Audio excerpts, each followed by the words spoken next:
Hello viewers, আমি jasmine. এই মুহূর্তে আপনারা সবাই কানেক্টেড আছেন জেসমিনস বেবি কেয়ার টক ইউটিউব চ্যানেলটির সাথে। চলুন আজকের গুরুত্বপূর্ণ ভিডিওটি শুরু করা যাক। আজকে 6টি ভুলের কথা বলবো যা 90% বাবা মা প্রতিদিন করছেন।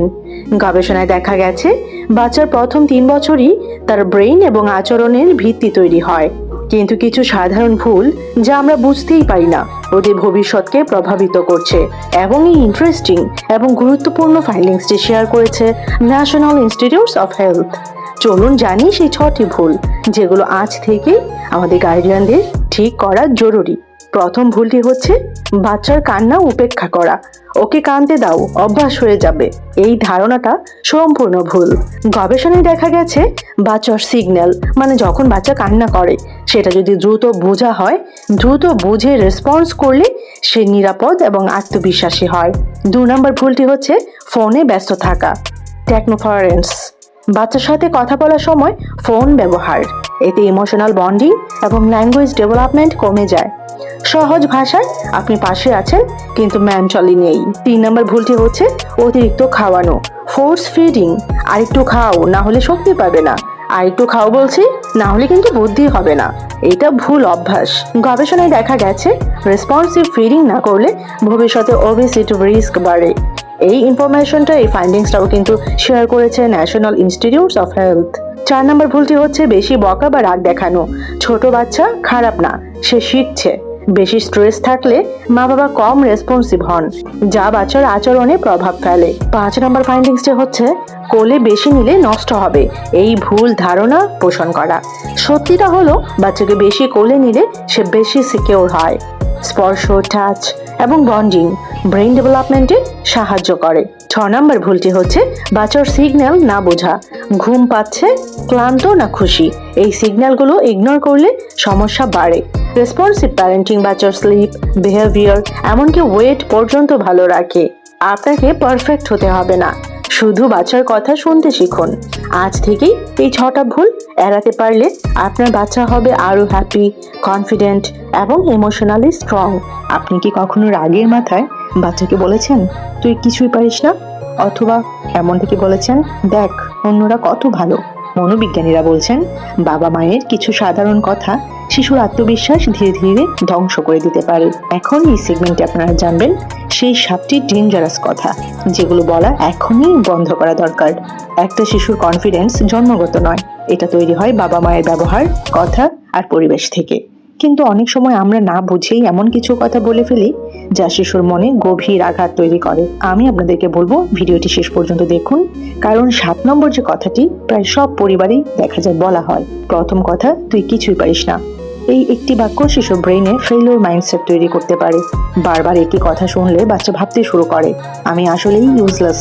গবেষণায় দেখা গেছে নেগেটিভ লেভেলিং শিশুদের সেলফ কনফিডেন্স কমিয়ে দেয় এবং নতুন কিছু শেখার আগ্রহ নষ্ট করতে পারে। তো কি বলবেন? এখন পারছো না, কিন্তু প্র্যাকটিস করলে অবশ্যই পারবে, এইটা বলবেন। 2 নম্বর কথাটি হচ্ছে দেখ ও কত ভালো। অন্য বাচ্চার সাথে কম্পারিজন, যেটা আমি একটু আগে আপনাদেরকে বলছিলাম। তো অন্য বাচ্চার সাথে কম্পারিজন শিশুর মনে জেলাসি আর ইনসিকিউরিটি তৈরি করে। সে ভাবতে শুরু করে আমি কখনোই যথেষ্ট ভালো না।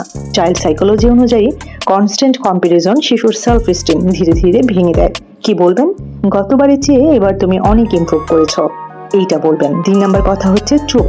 বড়দের কথার মধ্যে কথা বলবে না। সব সময় বাচ্চাকে চুপ করিয়ে দিলে সে নিজের ফিলিংস প্রকাশ করতে ভয় পেতে শুরু করে। বড় হয়ে এমন শিশুরা নিজের মতামত কনফিডেন্টলি বলতে পারে না। কি করবেন? ওর কথা শেষ পর্যন্ত শুনুন, তারপর শান্তভাবে বুঝিয়ে বলুন। 4 নম্বর কথা, তোমার জন্যই আমি কষ্টে আছি। এই ইমোশনাল গিল্ট শিশুর মনে অদ্ভুত প্রেশার তৈরি করে। সে নিজেকে পরিবারের বোঝা মনে করতে শুরু করতে পারে। অনেক সময় এতে অ্যাংজাইটিও তৈরি হয়। কি বলবেন? আমরা সবাই মিলে সমস্যার সমাধান করব।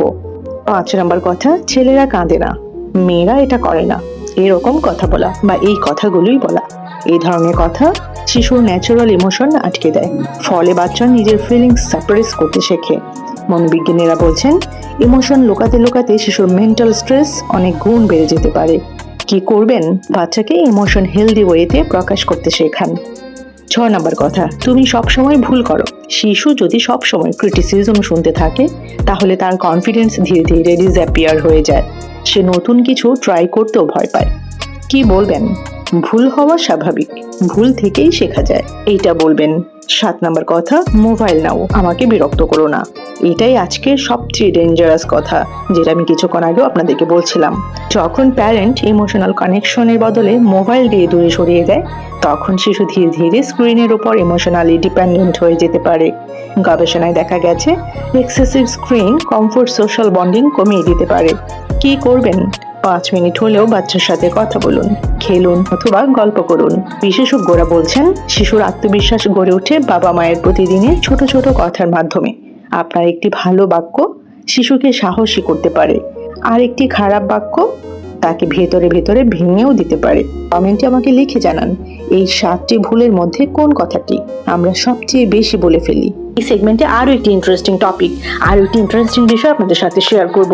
আপনার বাচ্চাকে আপনাকে 1 সেকেন্ডও ছাড়ে না, সব সময় কোলে থাকতে চায়। অনেকে বলে এটা ব্যাড হ্যাবিট, কিন্তু জাপানে এটা জিনিয়াসের শুরু। এতক্ষণ আমরা জেনেছি কিভাবে জাপানি প্যারেন্টরা বাচ্চাকে স্ট্রাগল করতে দেয়, কিন্তু এখন আমি যে অভ্যাসটার কথা বলবো সেটা একদম উল্টো। এখানে বাচ্চাকে দূরে না, আরো কাছে রাখা হয়। এবং বিজ্ঞান কি বলছে? বিজ্ঞান বলছে এটাই বাচ্চার ব্রেন ডেভেলপমেন্টের অন্যতম বড় চাবিকাঠি। জাপানে একটা শব্দ আছে, স্কিনশিপ, মানে শুধু আদর না, স্কিন টু স্কিন কানেকশন এবং ইমোশনাল বন্ডিং। মায়েরা বাচ্চাকে কোলে রাখে, কাছে ঘুমায়, বডি কন্ট্যাক্ট বেশি রাখে। গবেষণায় কি দেখা গেছে এই বিষয়ে? গবেষণায় দেখা গেছে যেসব বাচ্চা বেশি ফিজিক্যাল ক্লোজনেস পায় তাদের শরীরে কর্টিসল, স্ট্রেস হরমোন আমরা যেটাকে বলি, সেটা কম থাকে। আর যখন স্ট্রেস কম থাকে, ব্রেন লার্নিং মোডে থাকে। কাজে early skin contact emotional control বাড়ায়, বেটার মেমোরি করে এবং সিকিউর অ্যাটাচমেন্ট এনশিওর করে। রাতে বাচ্চা বারবার উঠে মাকে খোঁজে, আমরা ভাবি খারাপ অভ্যাস, কিন্তু আসলে কি? তার ব্রেন বলছে আমি সেফ আছি তো। যখন মা পাশে থাকে তার নার্ভাস সিস্টেম কাম হয়, সে ভালো ঘুমায় এবং ভালো শেখে। অনেকেই বলে বেশি কোলে নিলে বাচ্চা স্পয়েলড হয়ে যাবে, কিন্তু রিসার্চ কি বলছে? রিসার্চ বলছে সিকিউর বেবি ইন্ডিপেন্ডেন্ট অ্যাডাল্ট। যে বাচ্চা আজ আপনার গায়ে লেগে থাকে সেই বাচ্চাই কালকে আগামী দিন কনফিডেন্টলি পৃথিবীর মুখোমুখি হবে, কারণ সে জানে আমি সেফ। সব সময় কোলে রাখা না, সেফ ইন্ডিপেন্ডেন্স দরকার।